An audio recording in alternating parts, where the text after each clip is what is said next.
नमस्कार दोस्तों, गुरु cam academy के ऑफिशियल यूट्यूब चैनल पर आप सभी लोगों का हार्दिक अभिनंदन व स्वागत है। मैं आपका अपना डॉक्टर अरुण कुमार शर्मा और आप देख रहे हैं गुरु कैम एकेडमी का ऑनलाइन एजुकेशन। ठीक है, ये बहुत दिनों से पेंडिंग टॉपिक चल रहा था आपका और ये सबसे हॉट टॉपिक है, सबसे बढ़िया टॉपिक है। ज़्यादातर क्वेश्चन जो हैं थर्मोडायनेमिक्स के वो इधर से पूछे जाते हैं, जिसको अपन बोलते हैं कार्नोट साइकिल और इट्स एफिशिएंसी। ठीक है, नहीं है तो कार्नोट साइकिल जो है basically not part of chemistry, क्योंकि यहाँ पे जो बात करेंगे अपन हीट इंजन की बात करेंगे और यही कारण होता है कि कार्नोट साइकिल केमिस्ट्री वालों की समझ में नहीं आता। ये बेसिकली फिजिक्स का टॉपिक आपका। किसका है बेटा? फिजिक्स का। और 3 एग्जाम्स में मेजरली पूछा जाता है। पहला आपका IIT जैम है, यूनिवर्सल। ठीक है, नहीं, दूसरा CSI या नेट और तीसरा गेट एग्जाम में पूछा जाता है। ठीक है, नहीं है तो अपन स्टार्ट करते हैं। क्या कार्नोट साइकिल? देखिए, देखो सबको पता है कि कार्नोट साइकिल किसने दिया था। ठीक है, नहीं है पता है, बताने की जरूरत नहीं है। ठीक है, नहीं है तो कार्नोट ने क्या किया, ऐसे हीट इंजन की एजप्शन की जिसकी एफिशिएंसी मैक्सिमम हो। क्या हो? एफिशिएंसी मैक्सिमम हो। पहली चीज, कार्नोट ने पहले शब्दों में यह कह दिया था, ढंग से समझना, कि कोई भी हीट इंजन अपनी 100% एफिशिएंसी के साथ वर्क नहीं कर सकता। ठीक है, नहीं है और जो मैं हीट इंजन बता रहा हूं, कार्नोट साहब कह रहे हैं ये बात, जो मैं हीट इंजन बता रहा हूं आपको, वो हीट इंजन मैक्सिमम एफिशिएंसी के साथ काम करेगा। 100% नहीं करेगा, मैक्सिमम एफिशिएंसी के साथ काम करेगा। ठीक है, नहीं है तो कार्नोट साइकिल को स्टार्ट करने से पहले मेरे को कुछ टर्मिनोलॉजी आपको बतानी पड़ेगी कि भाई ये टर्मिनोलॉजी यहां पे अपन कंसिडर करते हैं। ठीक है, नहीं है उसके बाद आपको आइडिया लग जाएगा, आपके लिए कार्नोट इंजन इजी हो जाएगा। ठीक है, नहीं है तो पहली चीज क्या है, कार्नोट जो साइकिल है आपका, कार्नोट साइकिल है वो एक साइक्लिक प्रोसेस है। कौन सी प्रोसेस है भाई? Cyclic process. अब साइक्लिक प्रोसेस है तो आप अच्छी तरह जानते हो, साइक्लिक प्रोसेस में जितने भी स्टेट फंक्शन होते हैं उनमें चेंजेस जीरो होता है। क्यों? क्योंकि इनिशियल और फाइनल स्टेट क्या रहती है? वही रहती है। साइक्लिक में क्या रहती है? इनिशियल और फाइनल स्टेट वही रहती है। इसलिए जितने भी चेंजेज हैं, कौन से? State function changes.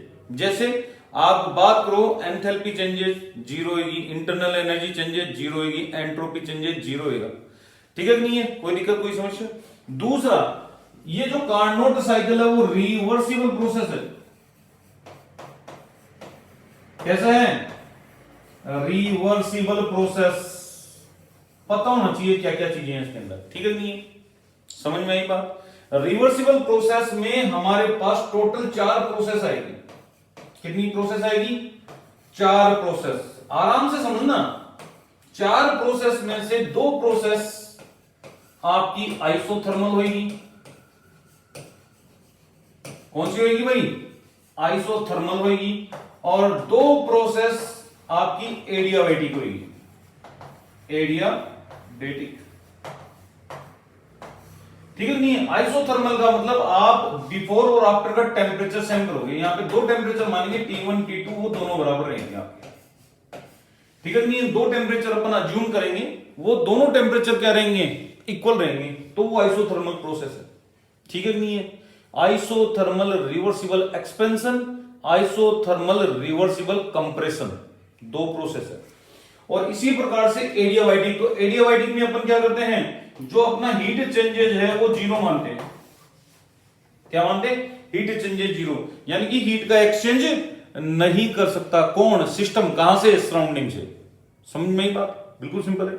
तो ये भी 2 हैं और एक का नाम है एडियाबैटिक रिवर्सिबल कंप्रेशन, दूसरे का नाम है एडियाबैटिक रिवर्सिबल एक्सपेंशन। ठीक है, नहीं है और ये जो वर्क है, एडियाबैटिक एक्सपेंशन हो चाहे कंप्रेशन हो, ये वर्क मेरा करवाया हुआ है आपको। जो लास्ट वीडियो है वर्क का उसमें ढंग से समझाया हुआ है और इसी प्रकार से ये वर्क भी समझाया हुआ है। लेकिन वहां के वर्क में और यहां के वर्क में क्या डिफरेंस आएगा वो मेरे को बताना जरूरी है, मैं बताऊंगा आपको। ठीक है, नहीं है क्या क्या डिफरेंस होता है, बस देखते जाओ आप। हाँ जी, ये चीज समझ में आई। दूसरी चीज, जो अपना सिस्टम है, सिस्टम उस सिस्टम में गैसियस मॉलिक्यूल है। क्या है भाई? Gaseous molecules. कुछ समझ में आया? कौन से मॉलिक्यूल्स है भाई? गैसियस मॉलिक्यूल है। और हमें पता है कि कार्नोट साइकिल में अगर गैसियस मॉलिक्यूल आ गया तो हमें आइडियल बिहेवियर को कंसीडर करना है। आइडियल बिहेवियर या आइडियल गैस को कंसीडर करना है। बस यहां पे ये थोड़ा सा ध्यान रखना। किसको करना है? आइडियल गैस को कंसीडर करना है। कोई दिक्कत, कोई समस्या? और एक चीज और ध्यान रखनी है कि कार्नोट साइकिल जो है बेस्ड सेकंड लॉ पर है। कौन से लॉ पर बेस्ड है? सेकंड लॉ पर बेस्ड है। थर्मोडायनेमिक्स का जो स्लोट है किसके ऊपर बेस्ड है? ये based on slot. Second law of thermodynamics पर ये पूरी तरह बेस है। और ध्यान रखना, यहां पे कंसेप्ट फर्स्ट लॉ के और सेकंड लॉ के दोनों के काम में है। ठीक है? नहीं है? कॉन्सेप्ट जो होंगे, कॉन्सेप्ट यूज है ना, वो बोथ आएंगे आपके फ्लोट एंड स्लोट के। फर्स्ट लॉ ऑफ थर्मोडायनेमिक्स के भी आएंगे और सेकंड लॉ ऑफ थर्मोडायनेमिक्स के भी आएंगे। कोई दिक्कत, कोई समस्या? हो गया? बिल्कुल इजी था। अब समझने की कोशिश करना। पहले तो अपन देखेंगे इसको वर्चुअली और फिर समझाऊंगा आपको एक्सपेरिमेंटली। कैसे? देखो इधर, आराम से समझना, जल्दीबाजी नहीं है, अपन को आराम से देखेंगे। कार्नोट इंजन में 3 पॉइंट होते हैं। क्या होते हैं? 3 पॉइंट। 3 पॉइंट ध्यान रखना। एक तो अपना होता है सोर्स। कौन होगा भाई? सोर्स। बोले साहब सोर्स ये रहा, हो गया। दूसरा जो होगा अपना, वो होगा सिंक। कौन होगा? सिंक। इन दोनों के बीच में होता है आपका, कौन होता है भाई? इन दोनों के बीच में होता है बेटा आपका सिस्टम। क्या होता है? इन दोनों के बीच में होता है सिस्टम। ऐसे 3 चीजें हैं आपकी, दिख रहा है आपको? पहला कौन सा आ गया बेटा? सोर्स। चलो भाई, सोर्स भाई साहब ऊपर चलो। दूसरा कौन सा है? सिंक। सिंक भाई साहब नीचे चलो। ठीक है? और आप जो है सिस्टम भाई साहब इनके बीच में फंस जाओ। फंस गए। अब सबसे इंपॉर्टेंट सोर्स कौन होगा? सोर्स जो होता है वो हाई टेम्परेचर पे होता है। जो भी है वो हाई टेम्परेचर पे। और अपन को पता है अब तक जो भी काम किया है उसमें हमने T2 को हाई टेम्परेचर माना है। क्या माना है? T2 को हाई टेम्परेचर माना है। और लो टेम्परेचर पे जो होता है बेटा, लो टेम्परेचर पे जो होता है वो कहलाएगा आपका T1। क्या कहलाएगा? T1 कहलाएगा। ठीक है? नहीं है? लो टेम्परेचर पे कौन है?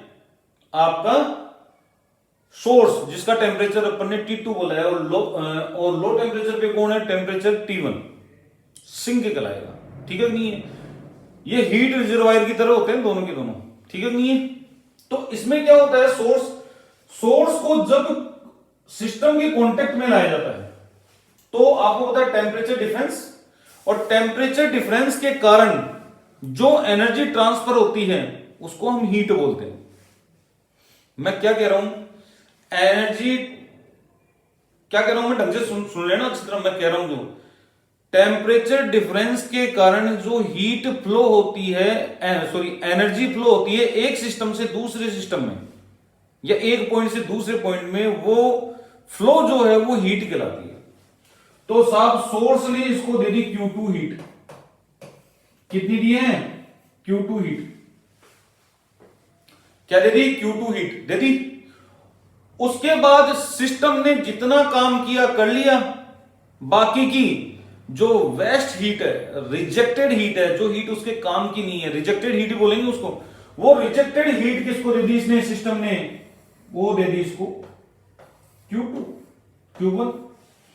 अब सिस्टम ने कितनी हीट रखी? सिस्टम ने रखी भैया हीट रखी Q2 माइनस Q1, यही तो है।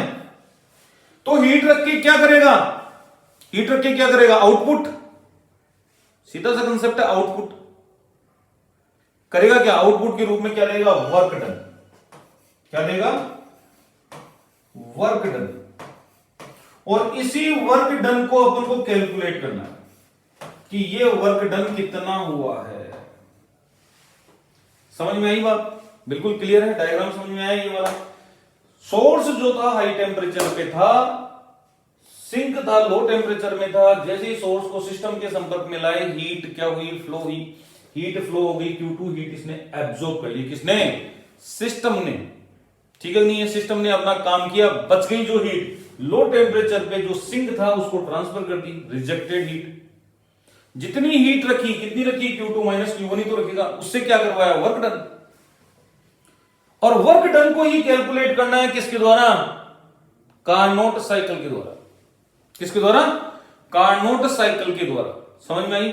और कार्नोट साइकिल में देखो वैसे तीन चीजें हैं इंपॉर्टेंट, बहुत सारी चीजें इंपॉर्टेंट है, लेकिन तीन चीजें इंपॉर्टेंट है। एक तो वर्क डन अपना कितना होगा, ठीक है नहीं है, दूसरा जो है आपका पीवी डायग्राम कैसा होगा, और तीसरा होगा टीएस डायग्राम। कौन सा, टेम्परेचर एंट्रोपी डायग्राम। तीन ही चीज इंपॉर्टेंट है। इधर से क्वेश्चन आते हैं। चौथा जो अपन बोल सकते हैं आपका, चौथा बोल दो आप इसकी एफिशिएंसी। ठीक है नहीं है, क्या भाई, एफिशिएंसी। चले भाई, कोई दिक्कत, कोई समस्या, कर लोगे यहां तक का। अब देखते हैं, बात करते हैं अपन। तो यहां पे होती है चार प्रोसेस। कितनी होती है, चार process, one by one discuss करेंगे अपन। तो पहली प्रोसेस है आइसोथर्मल। क्या भाई, isothermal, thermal reversible, isothermal reversible expansion है। ये पहली प्रोसेस आ गई अपने पास। ठीक है, नियम नंबर 1, इसको बोलते हैं आइसोथर्म फर्स्ट।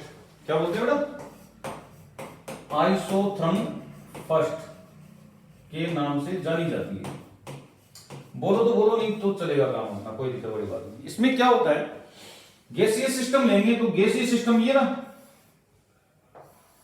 ठीक है नहीं है, और गैसीय सिस्टम को हमने एनक्लोज कर दिया किसके द्वारा, पिस्टन के द्वारा। ये पिस्टन लगा दिया अपन ने, और पिस्टन जो है फिक्शन लेस होना चाहिए। क्या होना चाहिए, फिक्शन लेस। और इसके अंदर क्या भरा हुआ है भाई, बताओ, इसके अंदर गैसियस पार्टिकल भरे हुए हैं। क्या भरे हुए हैं, ये देखो गैसियस पार्टिकल्स इसके अंदर भरे हुए।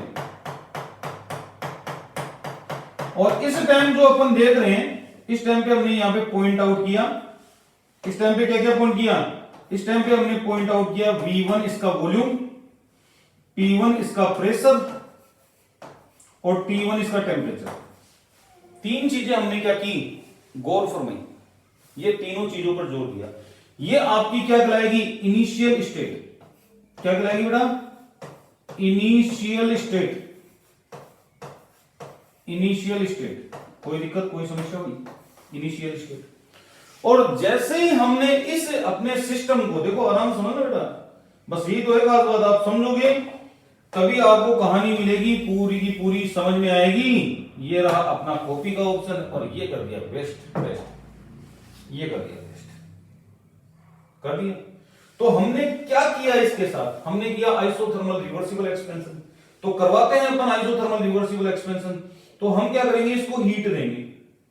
तो हीट देते हैं, ये देखो इधर से नीचे से हीट देना स्टार्ट किया अपन ने, हट रहे, नीचे से अपन ने हीट देना स्टार्ट किया, दिया क्या हीट, ये आपने लैंप के द्वारा इसको हीट देना स्टार्ट किया। होगा क्या हीट देने से, हीट देने से ये पिस्टन ऊपर जाएगा। क्यों जाएगा, पिस्टन किधर जाएगा, इधर। क्यों जाएगा, यहां पे आपको पता लग रहा है, ये जो गैसियस मॉलिक्यूल है ये हीट एब्जॉर्ब कर रहे हैं। क्या कर रहे हैं, gaseous molecule absorb heat, gaseous molecule absorb heat. यानी कि ये एक एंडोथर्मिक प्रोसेस है। कौन सी प्रोसेस है? Endothermic process. और इसमें क्या होगा, पिस्टन ऊपर जाएगा ऐसे, और हीट फ्लो आपको पता है किधर हो रही है, क्यू फ्लो इधर हो रही है आपकी, ठीक है नहीं है, यहां से इधर। कोई दिक्कत, कोई समस्या कर लोगे? अब जो स्टेन लगा रखा है उसको अपन ने इंसुलेटर कर रखा है, मतलब ऐसा कर रखा है कि जो न तो इस सिस्टम के साथ हीट का एक्सचेंज कर सके, कुल मिला के बात ये टेम्परेचर का एक्सचेंज नहीं करेगा। तो अपने पास क्या आएगा, अपने पास देखो देखिए क्या आएगा, ढंग से समझना बेटा, अपने पास क्या आएगा, अपना सिस्टम यही है, बहुत बढ़िया बात। ये पिस्टन ऊपर माइग्रेट कर जाएगा, कर गया माइग्रेट, ये माइग्रेट कर गया सर, माइग्रेट कर गया। माइग्रेट करने पर क्या चेंज हुआ, माइग्रेट करने पर आपका वॉल्यूम चेंज हो गया, प्रेशर चेंज हो गया, पर टेम्परेचर वही है। क्या है भाई, टेम्परेचर वही है। अब आप क्या होगे कि सर टेम्परेचर कांस्टेंट कैसे रह सकता है, टेम्परेचर तो चेंज होना चाहिए, आपने हीट दी है।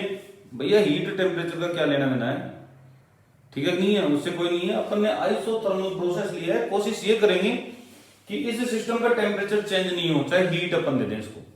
समझ में आई बात, कोई दिक्कत कोई समस्या? तो ये जो आपका चेंजेज हुआ है, ये आपका चेंजेज क्या कहलाएगा, आइसोथर्मल रिवर्सिबल एक्सपेंशन। कोई दिक्कत? इसमें क्या हुआ है, वॉल्यूम इंक्रीज हो गया, यानी कि V2 is greater than V1, लेकिन प्रेशर डिक्रीज हो गया, P1 P2 ऐसे हो गया प्रेशर, और टेम्परेचर आपका वो का वही है, तभी तो आइसोथर्मल प्रोसेस बोल रहे हैं। एक्सपेंशन हुआ है, देखो एक्सपेंड हुआ है आपका, गैस के मॉलिक्यूल क्या हुए हैं बेटा, एक्सपेंड हुए, ठीक है नहीं, आप समझने की कोशिश करना। हाँ जी, हम कैलकुलेशन करेंगे वर्क डन, वर्क डन, इसमें कितना वर्क हुआ, कोई दिक्कत? तो वर्क डन को कैसे कैलकुलेट करेंगे, देखो इधर अपने को पता है, पीवी डायग्राम से ही आता है, एरिया अंडर कर्व। वर्क क्या आता है पीवी डायग्राम में, एरिया अंडर कर्व, इधर प्रेशर इधर वॉल्यूम, इधर आपका पहला पॉइंट था ए मान लो, और यहां पे अपन थे V1 P1 और T2। अच्छा टेम्परेचर T1 लिया है मैंने, यहां पे टेम्परेचर T2 कर लेना भाई, और वैसे मेरे को कोई फर्क नहीं पड़ता, पर मैंने पीछे T2 बता दिया, पीछे वाले डायग्राम, इसलिए T2 करना है यहां पे, ठीक है? हाँ जी, T2 टेम्परेचर, और हमने क्या किया, इसको एक्सपेंड कराया कहां तक, B पॉइंट तक करवाया एक्सपेंड, ये ऐसे एक्सपेंड हुआ, तो ये हो गया आइसोथर्म फर्स्ट, क्या हो गया, आइसोथर्म फर्स्ट, और यहां पे P2 V2 और T2 टेम्परेचर। अब अपन क्या बोलते हैं, area under curve, work done क्या होगा, एरिया अंडर कर्व। तो ये देखो वर्ग AB, क्या भाई, वर्ग AB, एरिया अंडर कर्व। तो आपको पता है, अच्छी तरह बताने की जरूरत नहीं है, NRT ln V2 upon V1 करवाया हुआ है ये मेरा, कोई दिक्कत? अब बोलोगे सर वर्क नेगेटिव होना चाहिए, बिल्कुल सही बात है, नेगेटिव होना चाहिए वर्क, लेकिन वर्क नेगेटिव अपनी केमिस्ट्री के हिसाब से, इधर केमिस्ट्री का पोर्शन रहेगा, इधर आपका किसका रहेगा बेटा, इधर केमिस्ट्री का पोर्शन रहेगा, और इधर किसका रहेगा आपका, फिजिक्स का। यहां पे वर्क डन बाय सिस्टम हो रहा है, और फिजिक्स में work done by system positive होता है, और अपनी केमिस्ट्री में नेगेटिव होता है। तो केमिस्ट्री वाला ये रहा नेगेटिव हो, ये रहा फिजिक्स वाला पॉजिटिव, क्या दिक्कत होगी? कोई दिक्कत कोई समस्या, कर लोगे आराम से। तो वर्क डन हो गया भाई, ठीक है, वर्क डन भाई, कोई दिक्कत, वर्क डन हो गया आपका। अब आप और भी चीजें कैलकुलेट करना चाहते हो, बोले सर हम तो फर्स्ट लॉ ऑफ थर्मोडायनेमिक्स लगाएंगे, लगाओ, कौन मना कर रहा है, फर्स्ट लॉ ऑफ थर्मोडायनेमिक्स लगाएंगे, लगाओ, उससे क्यों निकल जाएगी आपकी, ठीक है? बोले सर एंथैल्पी, आइसोथर्मल प्रोसेस में एंथैल्पी जीरो होती है, एंथैल्पी चेंज पता है ना? बोले sir internal energy, internal energy क्या होगी भाई, बताओ, देखिए खुद, इंटरनल एनर्जी भी जीरो होगी, क्योंकि आइसोथर्मल प्रोसेस है। तो आइसोथर्मल प्रोसेस में आप देखोगे यहां पे तो Q है आपकी, क्या है, Q, ये तो Q फर्स्ट लॉ लगा दिया ना अपने, Q इक्वल टू दिस, और आपका डेल्टा H, वो 0 है, डेल्टा U वो 0 है, और डेल्टा S होता है Q/T, याद है कुछ? Q/T, तो ये हो जाएगा NRln V2/V1। बिल्कुल सिंपल तरीके से लिख दिया मैंने। ये पहला वर्क डन आया है भाई, देख लेना आराम से। क्या है? पहला वर्क डन आया है, कोई दिक्कत कोई समस्या। अब क्या करेंगे अपन? अब अपन करेंगे बेटा अपना जो सिस्टम था उस सिस्टम को उठाते हैं। सिस्टम को, कहां गया अपना सिस्टम? ये उठाओ सिस्टम को, ये उठाया सिस्टम को, ये उठाया, कोई दिक्कत? कॉपी कर लिया, नेक्स्ट पेज पर चलते हैं। ये सिस्टम आ गया साहब अपना कि सर ये रहा सिस्टम हमारा, तो इस सिस्टम के साथ ये भी आया है, हटाओ इसको। तो ये सिस्टम था अपना, ठीक है, यहां तक कंडीशन अपन ने लिख ली थी। अब दूसरा काम करेंगे अपन, नंबर 2। नंबर 2 कौन सा काम है भाई? नंबर 2 एडियाबेटिक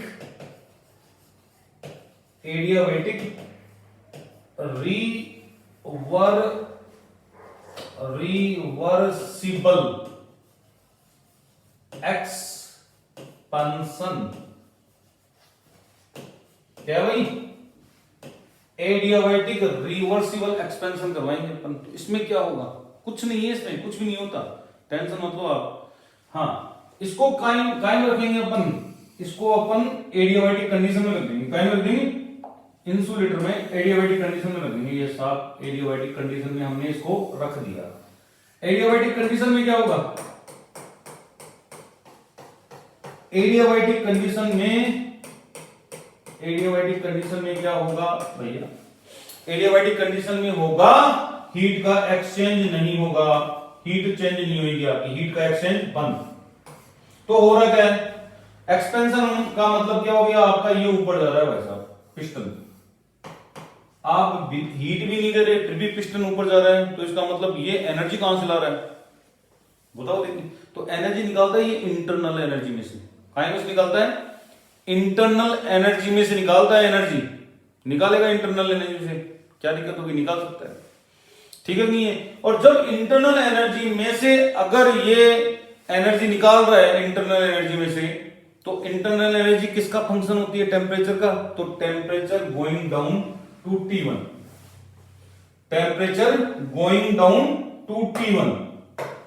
तो आपका जो टेम्परेचर होगा वो क्या होगा? ये पिस्टन और ऊपर गया, ठीक है भाई, और यहां पे अपने पास वॉल्यूम आ गया V3 और प्रेशर आ गया P3 और टेम्परेचर आ गया T1।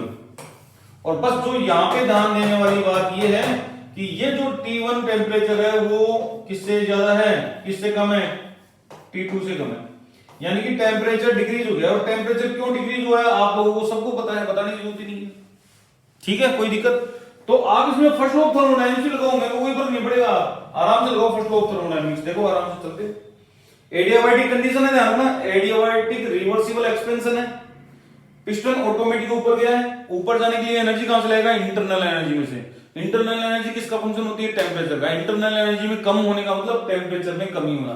तो जैसे टेम्परेचर डाउन होएगा, डाउन हो गया ना, तो ये अगली स्टेज में पहुंच गया।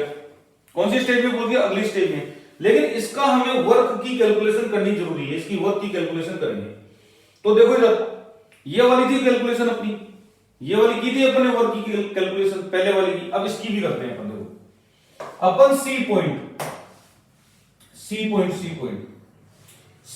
पर आ गया ये ऐसे, यहां पे मान लेते हैं सी पॉइंट, मान लिया भाई सी पॉइंट पे आ गया ये, लो भाई सी पॉइंट। और सी पॉइंट पे क्या हो गया? P3 V3 और T1 टेम्परेचर चेंज हो गया। देखो आप गड़बड़ काम, वॉल्यूम प्रेशर आपका क्या हुआ है? प्रेशर कम हुआ है, वॉल्यूम बढ़ा है और टेम्परेचर डाउन हुआ है। ये चीजें पता होनी चाहिए आपको। क्या क्या हो गया भाई? हाँ भाई देखो, V3 is greater than V2, V3 is greater than V2 हो गया, और P2 is greater than P3, और ये अपन ने तीसरी कंडीशन लिखी थी। कोई दिक्कत, कोई समस्या? ये एडियाबैटिक रिवर्सिबल एक्सपेंशन है। अब इसका वर्क कैसे देंगे अपन? बहुत आसान है, कोई दिक्कत ही नहीं है। क्यों? क्योंकि फ्लोट क्या बोलता है, इस डायग्राम के हिसाब से देखना, फ्लोट क्या बोलता है, अगले चलते हैं अपन, अगला ही पेज लेते हैं। हाँ जी, फ्लोट क्या बोलता है? First law of thermodynamics. First law of thermodynamics बोलता है, हाँ जी, डेल्टा ई या delta U equal to Q plus W, ये तो है। और हीट चेंजेस क्या होगा आपका? जीरो। तो डेल्टा यू इक्वल टू क्या हो जाएगा आपका? डब्ल्यू। और ये जो डेल्टा यू है ये किसके बराबर होता है? N CV T2 minus T1 के। हाँ भाई, T2 माइनस T1 के। फाइनल कौन सा है? फाइनल माइनस इनिशियल होगा भाई, तो यहां पे हो जाएगा T1 माइनस T2। बोले सर एक्सपेंशन वर्क है नेगेटिव होगा, अभी कर देते हैं। माइनस लगाओ, देखो आगे, minus N CV T2 upon T1 T2 minus T1 लग गया ना माइनस, कोई दिक्कत ही नहीं है। तो ये क्या आ गया आपका? इंटरनल एनर्जी चेंज आ गया, वर्क आ गया। और एंथैल्पी चेंज को अगर दोगे आप, बोले सर मैं एंथैल्पी चेंज भी देना चाहता हूं इस वर्क के लिए, तो आपकी मर्जी की बात है। फॉर्मूला ये रहेगा, सीपी की जगह क्या आ जाएगा? सीवी की जगह क्या आ जाएगा? सीपी। ये एंथैल्पी चेंज है इस प्रोसेस के लिए। कौन से प्रोसेस के लिए? बीसी प्रोसेस के लिए। ठीक है, कोई दिक्कत? बोलो सर एंट्रोपी, तो एंट्रोपी चेंज हमेशा एडियाबैटिक प्रोसेस में देखो, देखिए क्या होगी? जीरो होगी। एंट्रोपी चेंज क्या होगी इसके लिए? जीरो होगी। कोई दिक्कत, कर लोगे? अब हमें तीसरी प्रोसेस करनी है। कौन सी करनी है? तीसरी प्रोसेस। और तीसरी प्रोसेस के लिए मेरे को ये उठा के लेके जाना पड़ेगा, ये डायग्राम उठा के लेके चलना पड़ेगा। कॉपी, नेक्स्ट पेज खोलते हैं अपन, ये उठाया मैंने, ठीक हुई। और वो तीसरी प्रोसेस जो है वो पता है आपको क्या कहलाती है? हाँ भाई, वो क्या है? तीसरी प्रोसेस, थर्ड प्रोसेस, वो कहलाती है आइसो थर्मल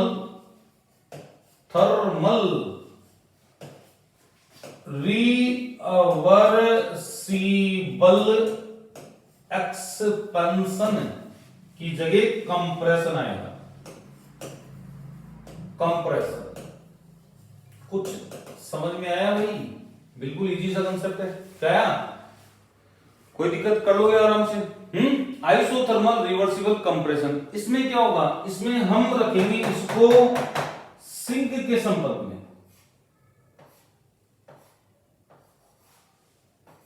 किसके संपर्क में? सिंक के कांटेक्ट में। तो यहां से हीट फ्लो होगी ऐसे, जो ये ओवर हीटेड है ना भाई, जितना एक्सपेंड होना तो हो गया, जितना एक्सपेंड होना तो हो गया, उसके बाद सारी हीट किसको ट्रांसफर कर देगा? ये सिंक को कर देगा। और सिंक को ये जब ट्रांसफर करेगा तो इसमें कंप्रेशन देखा जाएगा, ऐसे ऐसे कंप्रेशन देखा गया। और यहां पे जो है वॉल्यूम आपका V4 हो जाएगा, ठीक है, प्रेशर आपका P4 हो जाएगा, और टेम्परेचर आपका T1 ही रहेगा। क्या रहेगा? टेम्परेचर आपका T1 ही रहेगा। कोई दिक्कत, कोई दिक्कत, कोई समस्या भाई? और आपको पता होना चाहिए, क्या पता होना चाहिए? कि ये वॉल्यूम कम है, यानी कि V4 क्या है? ज्यादा है किससे? V3 से। P4 ज्यादा है किससे? V4 ज्यादा है? नहीं, क्या लिख दिया है यार, हटाओ इसको। V3 ज्यादा है किससे? V4 से। P4 ज्यादा है किससे? P3 से। कोई दिक्कत? और टेम्परेचर आपका सेम है, आइसोथर्मल प्रोसेस है। ठीक है भाई? अब इसको, इसका वर्क कैसे एलिब्रेट करेंगे अपन? तो अपना डायग्राम, उस डायग्राम को उठाएंगे बाद लास्ट में, तो वो देख लेते हैं पहले। तो यहां पे क्या होगा बेटा? ये आपका जाएगा डी पॉइंट पर, जाने दो। कहां जाएगा? डी पॉइंट पर जाएगा, जाने दो। ये गया डी पॉइंट पर, ये गया डी पॉइंट पर। आपको दिख रहा है प्रेशर थोड़ा सा बढ़ गया, वॉल्यूम आपका कम हो गया, और ये कौन सा पॉइंट आ गया? D point. कोई दिक्कत? और डी पॉइंट पर आपका P4, V4 और T1 टेम्परेचर। कोई दिक्कत? अब इसकी कैलकुलेशन करते हैं अपन। ठीक है नहीं है, तो इसकी कैलकुलेशन यही कर देता हूं मैं, यही तो है वर्क डन आपका यही। तो यहां पे आप समझोगे W कौन सा है, WCD, ये तो ले लो, ये आएगा -NRT ln V4/V3। माइनस क्यों लगा, क्योंकि अब की बार वर्क ऑन सिस्टम हो रहा है, वर्क ऑन सिस्टम हो रहा है। फिजिक्स के हिसाब से यहां पे माइनस लगेगा, अपने केमिस्ट्री के हिसाब से प्लस लगेगा। तो अपन क्या करते हैं, यहां पे माइनस क्यों कर देते हैं, यहां पे प्लस क्यों दी, यहां पे माइनस क्यों है, कुछ समझ में आया? माइनस क्यों, हीट एमिट कर रहा है, एक्सोथर्मिक प्रोसेस हो रही है, माइनस क्यों लगाया, हीट एमिट कर रही है, एक्सोथर्मिक प्रोसेस हो रही है, इसलिए माइनस लगाया भैया, कोई दिक्कत? ये आपका तीसरा वर्क आ गया। अब चौथे वर्क की बात करते हैं, देखो उस वर्क की भी बात कर लेते हैं। तो अपना जो सिस्टम था, अपना जो सिस्टम था वो यहां था, कहां है, ये रहा सिस्टम साहब अपना, कोई दिक्कत? बिल्कुल सिंपल सा था सिस्टम। अब हमने क्या किया, फोर्थ में अपन करेंगे, फोर्थ में adiabatic reversible compression, reversible compression, reversal compression, ठीक है नहीं, एडियाबेटिक रिवर्सिबल कंप्रेशन, कोई दिक्कत?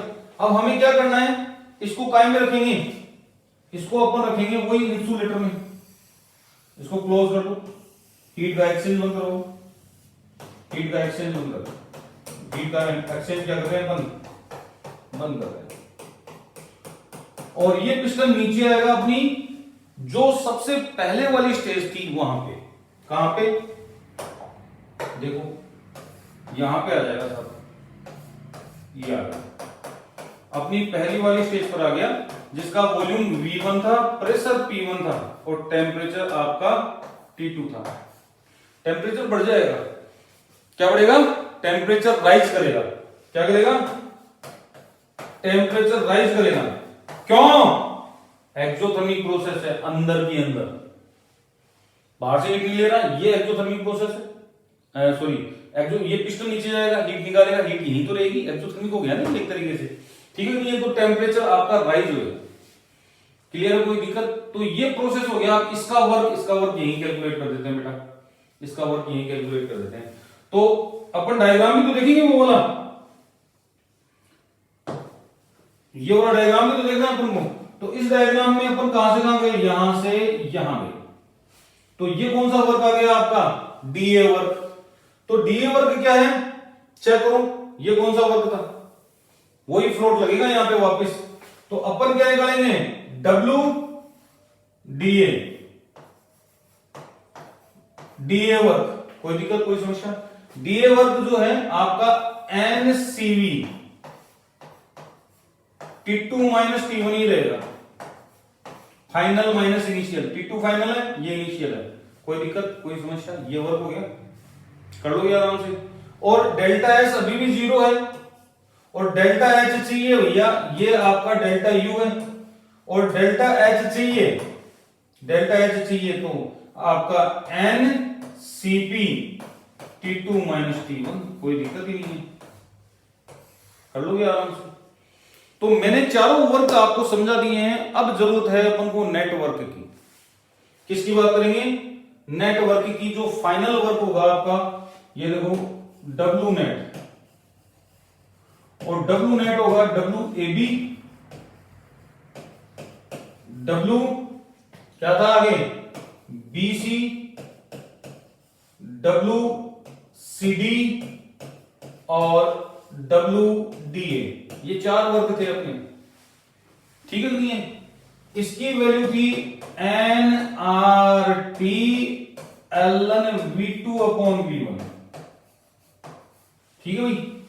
इसकी वैल्यू थी, हाँ जी वैसे लिख देते हैं अपन, minus N sorry N C V T2 upon T1, ये थी बेटा। और तीसरे वाले का आपका था एन आर टी अच्छा यहां पे टेम्परेचर T2 है, यहां पे टेम्परेचर T1 है, ln V4 upon V1, V4 upon V1, कोई दिक्कत कोई समस्या। और लास्ट वाला है वो है NCV T2 अपॉन T1। तो आपको देख लिया होगा आपने कि अपोजिट साइन की वजह से ये कैंसिल आउट हो गया।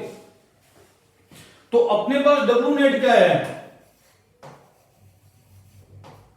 डब्ल्यू नेट आया है अपने पास N R T2 ln V2 upon V1, ठीक है नहीं है, minus N R T1 ln V4 upon V1।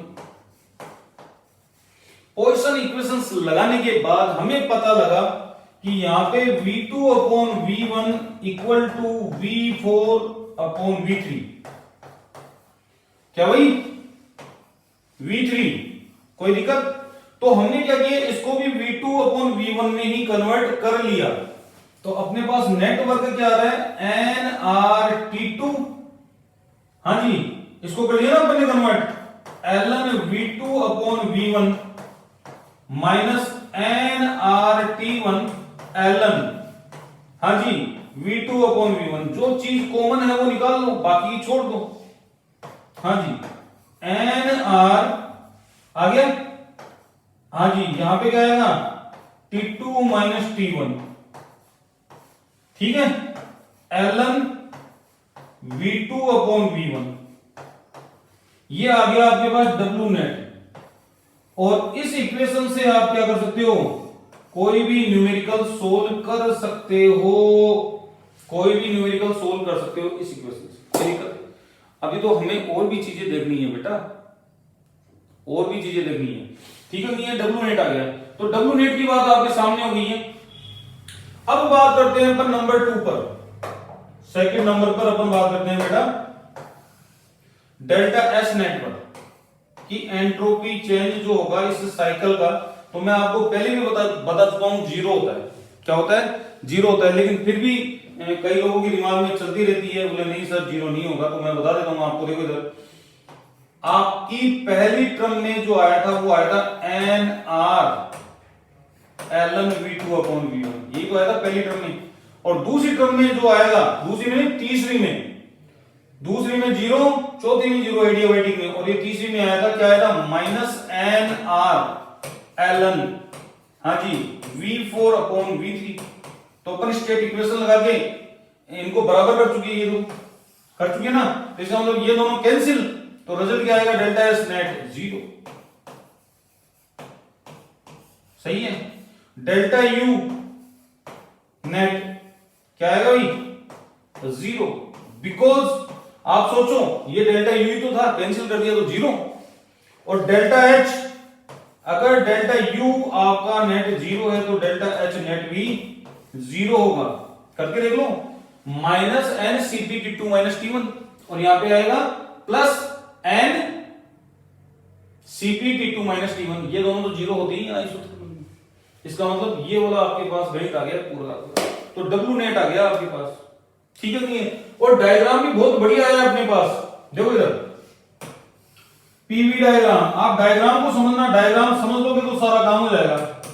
P और वी के बीच में डायग्राम, पी और वी के बीच में डायग्राम आप देखना आराम से,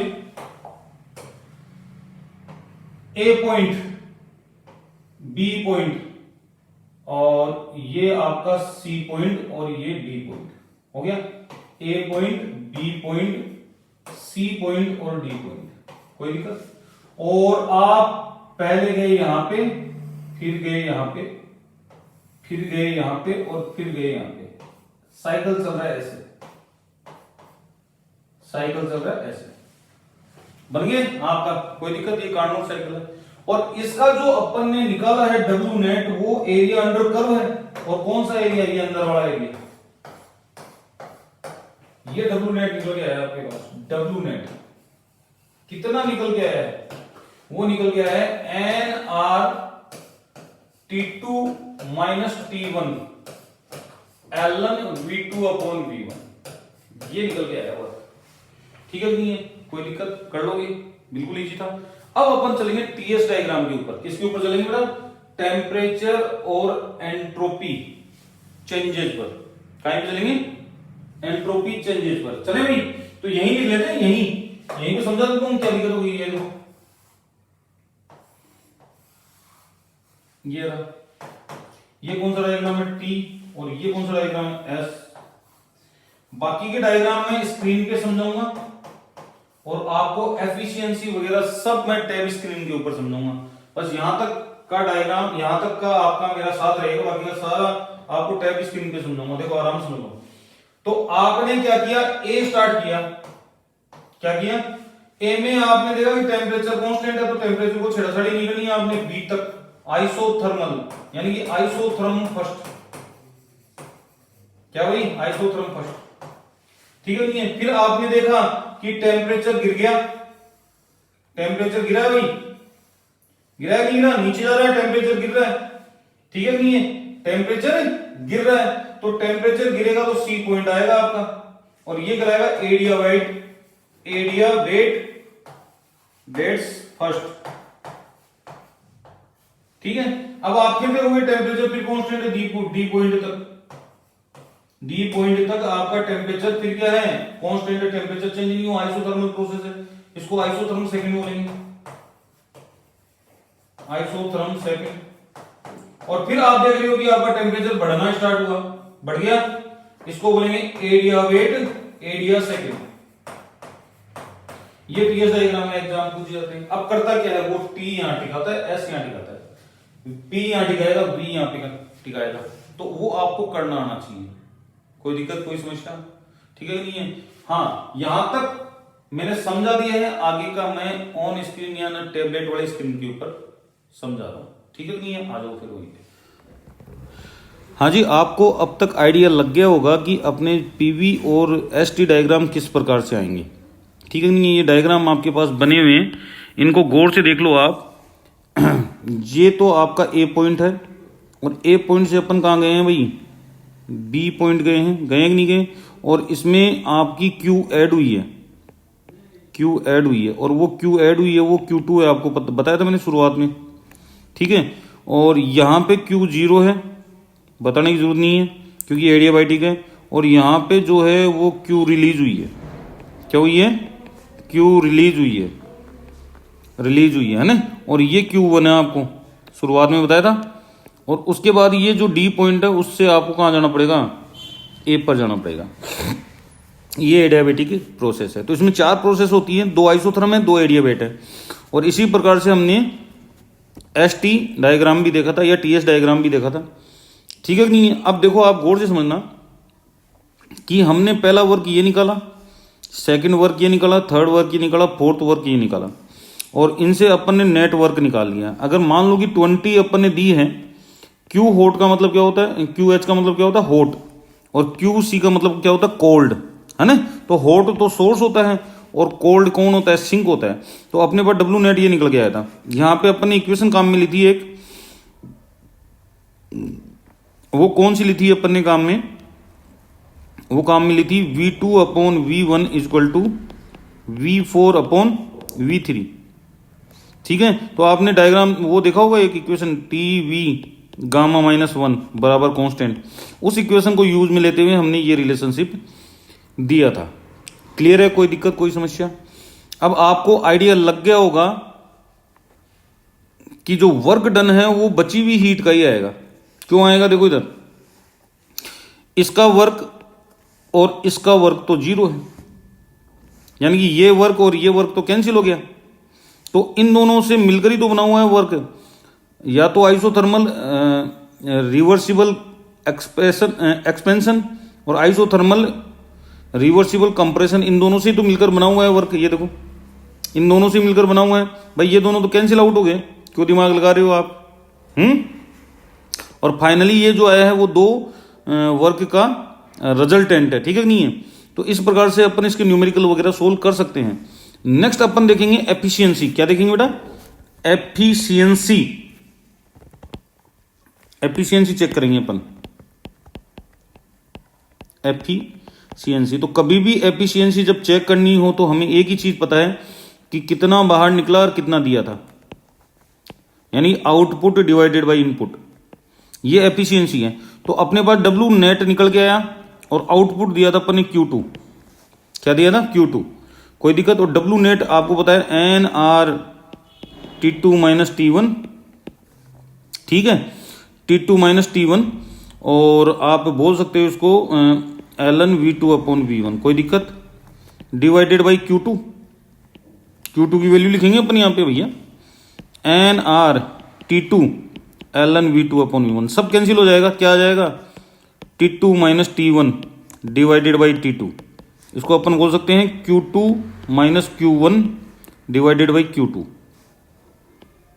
कर सकते हो आराम से। तो ये आपकी नीटा है एफिशिएंसी, इससे कैलकुलेट होती है।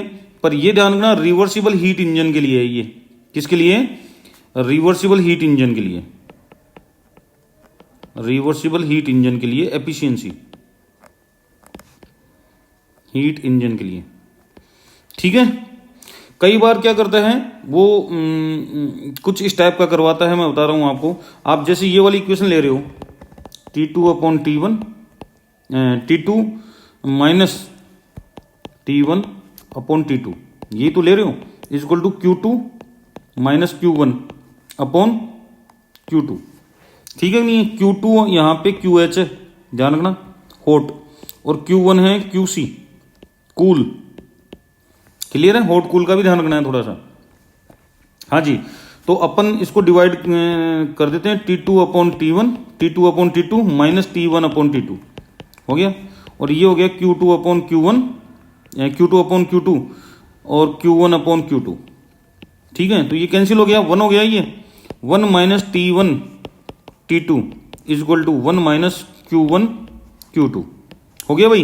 तो हम क्या करेंगे, आप देखो गौर से, सब कुछ कैंसिल कर दो, क्या कर दो, ये माइनस माइनस प्लस ये कैंसिल कर दो, ये यहाँ पे आएगा T1 अपॉन T2, ठीक है कि नहीं है, और ये आ जाएगा Q1 अपॉन Q2, कोई दिक्कत। और जब इसको अपन देखेंगे तो ये Q2 अपॉन T2 और ये Q1 अपॉन T1, आप उधर भेजो इसको, उधर भेजो, आप इसको उठा के इधर लेके जाओ, इधर लेके जाओगे तो आपके पास क्या आएगा भाई, आपके पास आएगा Q2 अपॉन T2, हाँ जी, प्लस, अभी रुक जाओ, आप क्या होगे sir, minus T1 is equal to, हम इस इक्वेशन को यूज में लेंगे पूरी को, आप क्या होगे सर, माइनस होना चाहिए, क्या होना चाहिए, माइनस, लेकिन है यहाँ पे प्लस, क्यों है, हाँ प्लस क्यों है वो समझाने जा रहा हूं मैं यहाँ पे। हमें ये आपको साइन कन्वर्जन यूज में लेना है, साइन नोटेशन, और साइन नोटेशन आपको समझाया हुआ है, क्या समझाया हुआ है, साइन नोटेशन आपको समझाया हुआ है। 1 मिनट आ रहा हूं मैं, लिखो जितनी देर आप, ठीक है भाई, कोई दिक्कत थोड़ी है। उसके बाद कई बार क्वेश्चन आ जाता है कोफिशिएंट, कोफिशिएंट ऑफ परफॉर्मेंस, पूछ लेते हैं उल्टे सुल्टे क्वेश्चन, अपन को क्या है, अपन को करने से मतलब है। तो जो होती है कोफिशिएंट ऑफ परफॉर्मेंस होती है वो इनवर्स ऑफ आपकी क्या होगी, हाँ इनवर्स ऑफ एफिशिएंसी, इस प्रकार से कैलकुलेट करते हैं। उल्टा लिख दो, क्या दिक्कत होगी, कर लो कैलकुलेट, ठीक है भाई, कोई दिक्कत। अब अपन को रेफ्रिजरेटर का भी देखना है। रेफ्रिजरेटर का क्या देखेंगे अपन, रेफ्रिजरेटर का क्या देखेंगे, ढंग से समझना भाई।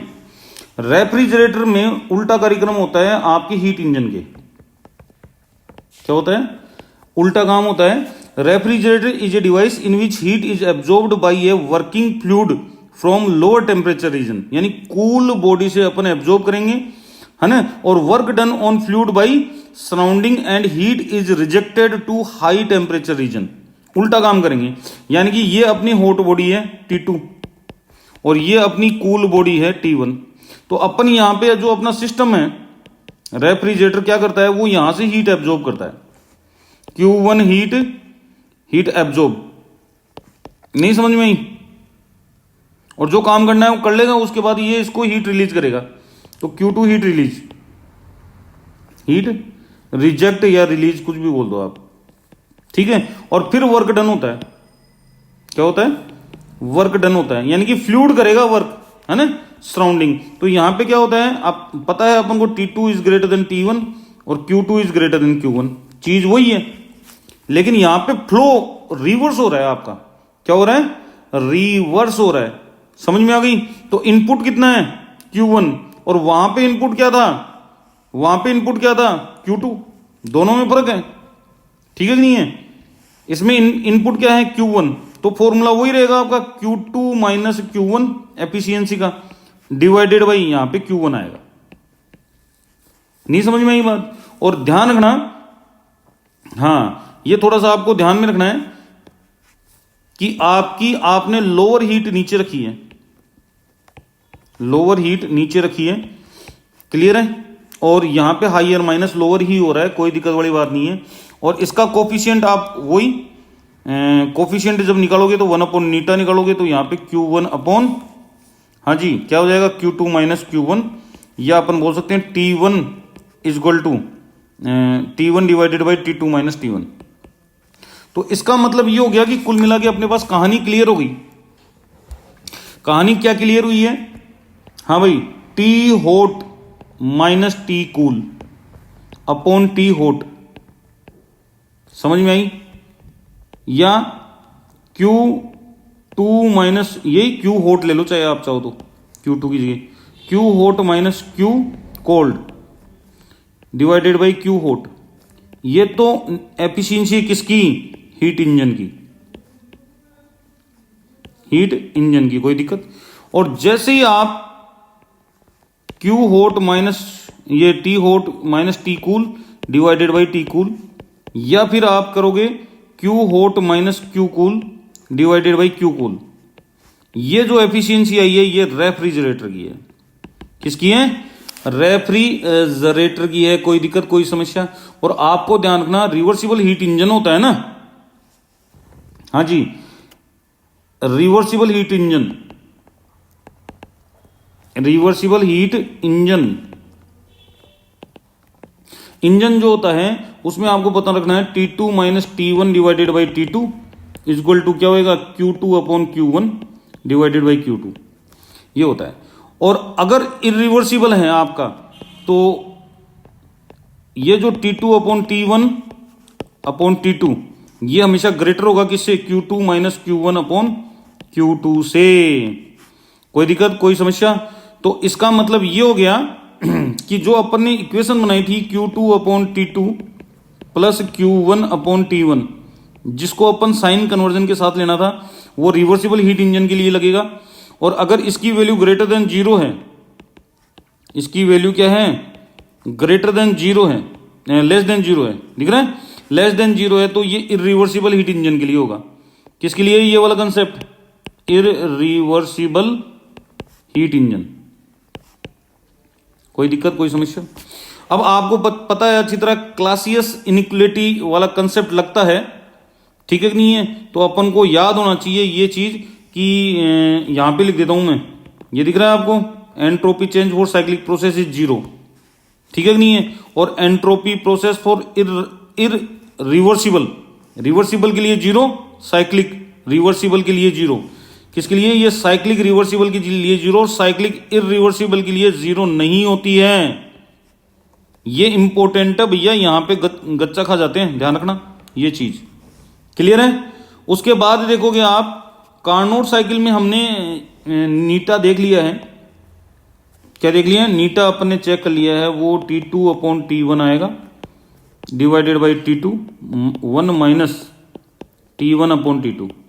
तो ये एक्चुअल में डेल्टा T अपॉन T2 है, सही है?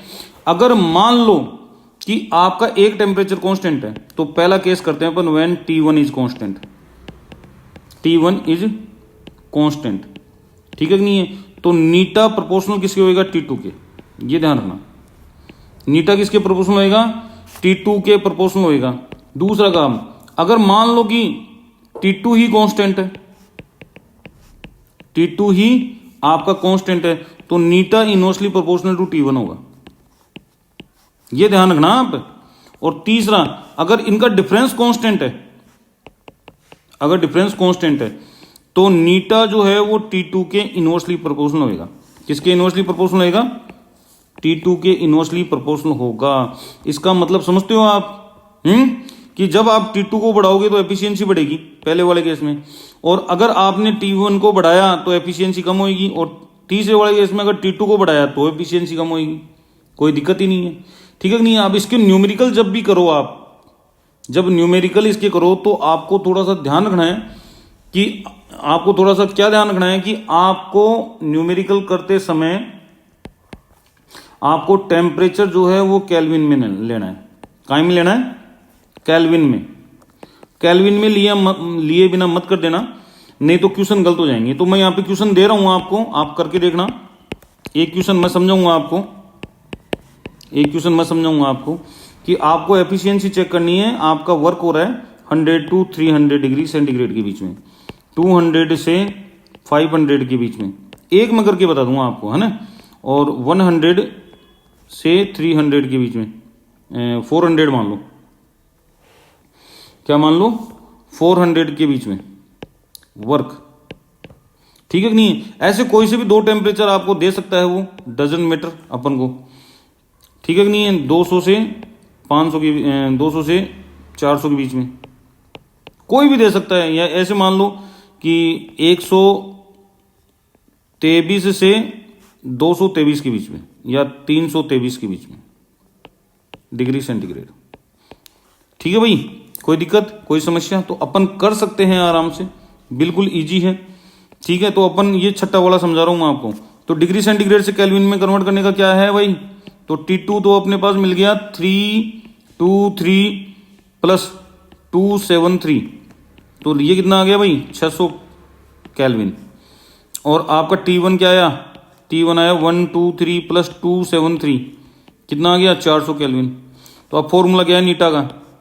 हाँ भाई, 600 माइनस 400 डिवाइडेड बाई 600, और परसेंटेज में निकाले तो इंटू 100 कर दो।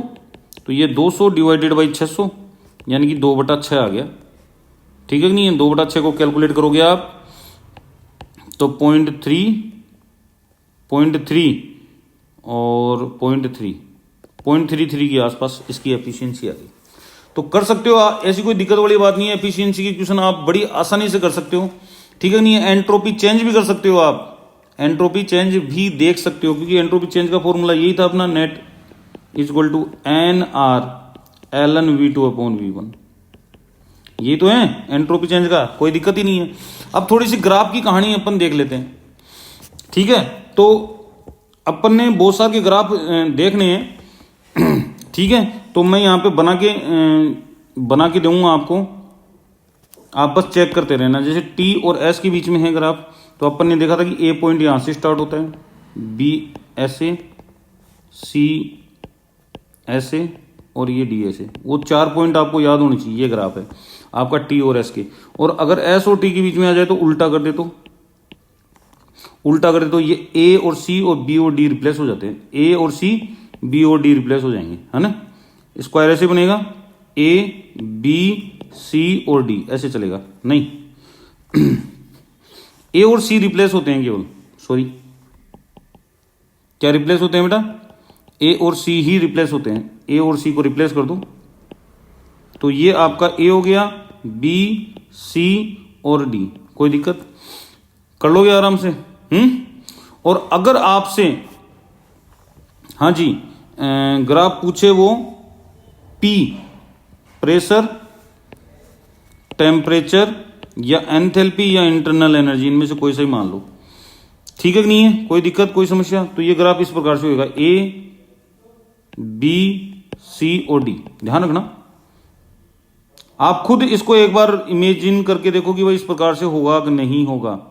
नहीं होगा तो मेरे को जरूर बताना कि सर नहीं हुआ, मैं आपको दोबारा समझा दूंगा। आपको समझना है इसमें, ठीक है कि नहीं है। तो A से B गए, B से C गए, C से D गए और D से E गए, ये डायग्राम है, ठीक है कि नहीं है। कोई दिक्कत? और अगर उल्टा डायग्राम आए तो मैंने आपको क्या समझाया था?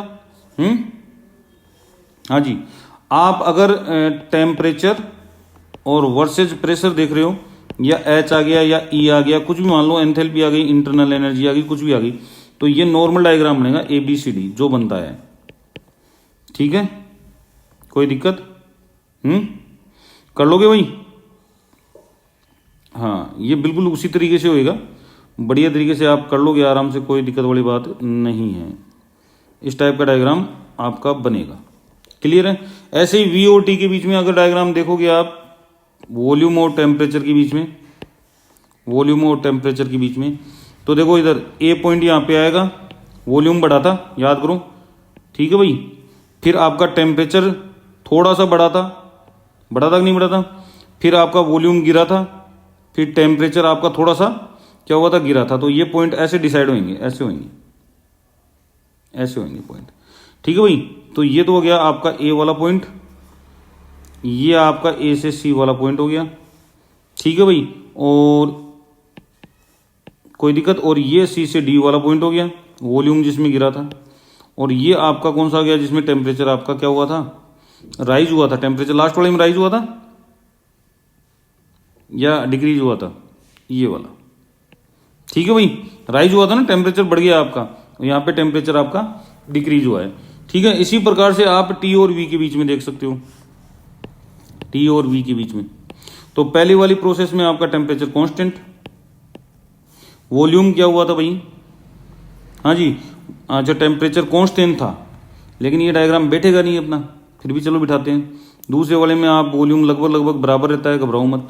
तीसरे वाले में आपका टेम्परेचर क्या था, टेम्परेचर गिरा था और वॉल्यूम बढ़ा था पहले वाले में। इसमें वॉल्यूम थोड़ा सा, आप थोड़ा सा बढ़ाओ, ज़्यादा मत बढ़ाओ, इसमें थोड़ा सा बढ़ा दो, हल्का सा बढ़ा दो, साहब बढ़ा दिया।